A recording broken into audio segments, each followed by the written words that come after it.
This follower campaign got over a 7.5% conversion rate. And here's how I did it. You want to average about $20 per day to have the best chance in the ad algorithm. So I go by lifetime budget and just multiply it out by the amount of days that I'm running it. So if it's 5 days, it's $100. What most people don't look at is the budget scheduling.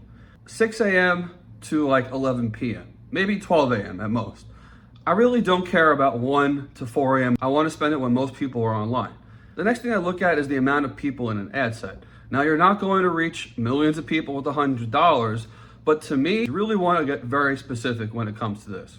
So for a UK indie pop rock band, I really want to hone in on things that are going to be similar to them, such as bands like The Clash, Arctic Monkeys, bands like the XX, Fall Out Boy, My Chemical Romance. You want to keep it focused, and I also wouldn't let it optimize beyond that audience, because then you just don't know who it's reaching. And you want to optimize for Instagram followers, show it on Instagram, plain and simple. Next, we're going to talk about the ad itself. Let's look at the videos that perform well in, let's say, the last 6-month period.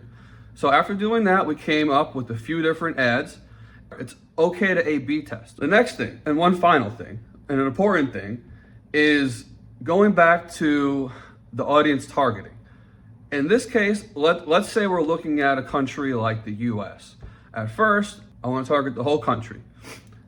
Let it run for a couple days, and then let's see what states are performing well. From there, I want to narrow it down. Is it New York, California, Florida, Texas? Pull out the best states and then honing in on those top performing states.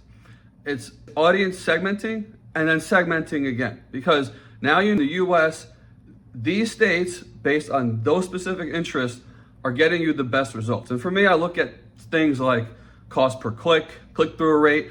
Really, I want to look at click-through rate first, because even if it's spending a little bit of money, if I spent $5 and that has a high click-through rate, that catches my eye. That's something I want to pay attention to. It's a small sample size, but it's important. So next time I run the ads, I'm going to pull out 4 separate ads for those top 4 states, exclude them from the other audience, let that run again. Now let that budget work in other states, see where else you might hit something. So it's kind of like trying to find the oil spot underground. And again, 7.5%, the industry standard is like 3 to 5% on conversion rates, regardless of what you're doing. So anything above 5, you're rocking.